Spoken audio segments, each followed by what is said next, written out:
Madhopur express live news, आवाज आपकी, सुरक्षा हमारा।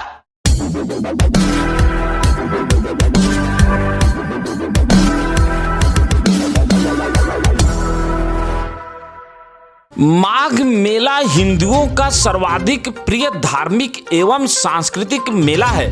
हिंदू पंचांग के अनुसार 14 या 15 जनवरी को मकर संक्रांति के दिन माघ महीने में यह मेला आयोजित होता है।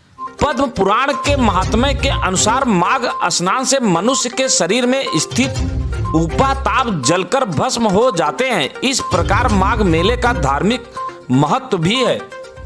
नमस्कार, माधोपुर एक्सप्रेस लाइव न्यूज में आप सभी का स्वागत है। माघ के महीने में माघ मेला संगम में स्नान, दान और ध्यान का विशेष महत्व होता है। मान्यताएं कहती हैं कि भगवान नारायण की विशेष कृपा प्राप्त होती है। आइए जानते हैं कि माघ मेले आखिर शुरू कैसे हुआ, इसका इतिहास क्या है।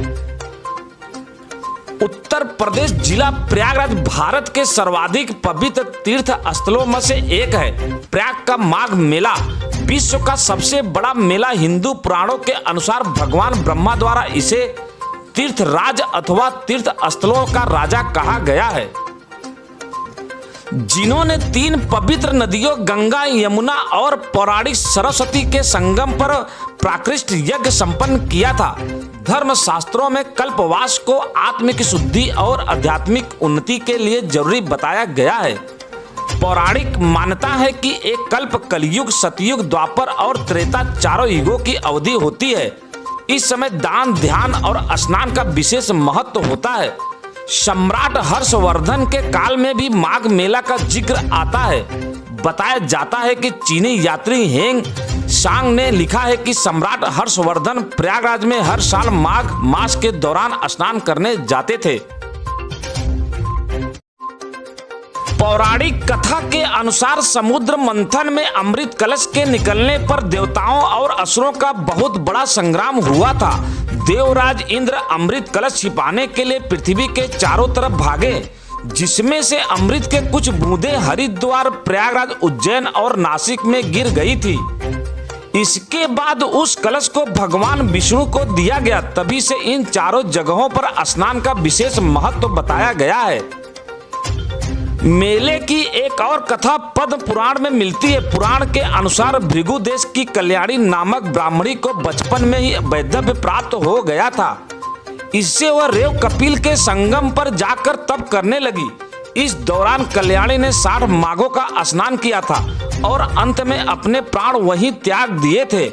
लेकिन माघ मास में स्नान के पुण्य से वह परम सुंदरी अप्सर तिलोत्तमा के रूप में अवतार लेकर इंद्रलोक चली गई।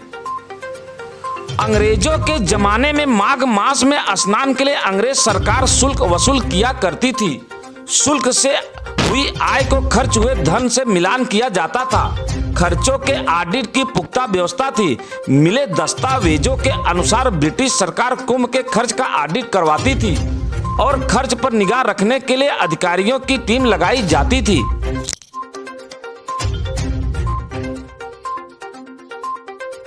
पुराणों में माघ मास में संगम के तट पर निवास कर धार्मिक कर्म करने को कल्पवास कहा जाता है।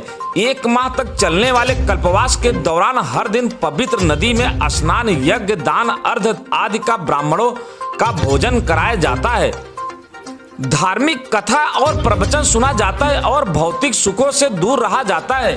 देवराहा बाबा के परम शिष्य रामदास महाराज द्वारा अपने भक्त गणों के सहयोग से प्रयाग मेले में शुरुआत से ही प्रतिदिन गरीब असहाय लोगों को भोजन शाम सुबह दोनों समय खिलाया जाता है और जब तक यह मेला चलेगा तब तक यह कार्यक्रम चलता रहेगा। माघ मेले में आए हुए श्रद्धालुओं त्रिवेणी संगम में स्नान के बाद लेटे हुए बड़े हनुमान जी का दर्शन जरूर करते हैं और मन चाहा आशीर्वाद मिलता है। आइए लेटे हुए हनुमान जी मंदिर का रहस्य क्या है बताते हैं।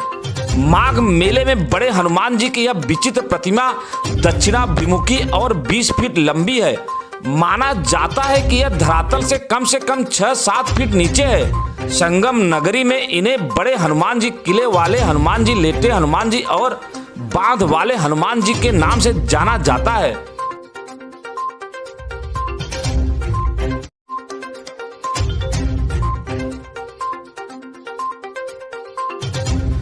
यह मंदिर कम से कम 600-700 वर्ष पुराना माना जाता है। बताते हैं कि कन्नौज के राजा के कोई संतान नहीं थी। उनके गुरु ने उपाय के रूप में बताया हनुमान जी की ऐसी प्रतिका निर्माण करवाइए जो राम लक्ष्मण को नागपाश छुड़ाने के लिए पाताल में गए थे। हनुमान जी की यह विग्रह विंध्याचल पर्वत से बनवा कर लाया जाना चाहिए। जब कन्नौज के राजा ने ऐसा ही किया और वह विंध्याचल से हनुमान जी की प्रतिमा नाव से लेकर आए, तभी अचानक से नाव टूट गई और यह प्रतिमा जलमग्न हो गई। राजा को यह देखकर बेहद दुख हुआ और वह अपने राज्य वापस लौट गए। इस घटना के कई वर्षों बाद जब गंगा का जल स्तर घटा तो वहां धूनी जमाने का प्रयास कर रहे राम भक्त बाबा बालगिरी महाराज को यह प्रतिमा मिली। फिर उसके बाद वहां के राजा द्वारा मंदिर का निर्माण करवाया गया। प्राचीन काल में मुगल शासकों के आदेश पर हिंदू मंदिरों को तोड़ने का क्रम जारी था, लेकिन यहाँ पर मुगल सैनिक हनुमान जी की प्रतिमा को हिला भी न सके। वह जैसे जैसे प्रतिमा को उठाने का प्रयास करते वह प्रतिमा वैसे वैसे और अधिक धरती में बैठी जा रही थी। यही वजह है कि यह प्रतिमा धरातल से इतनी नीचे बनी है। खास report Madhopur express live news से ब्यूरो चीफ राजेंद्र पांडे, प्रयागराज, उत्तर प्रदेश।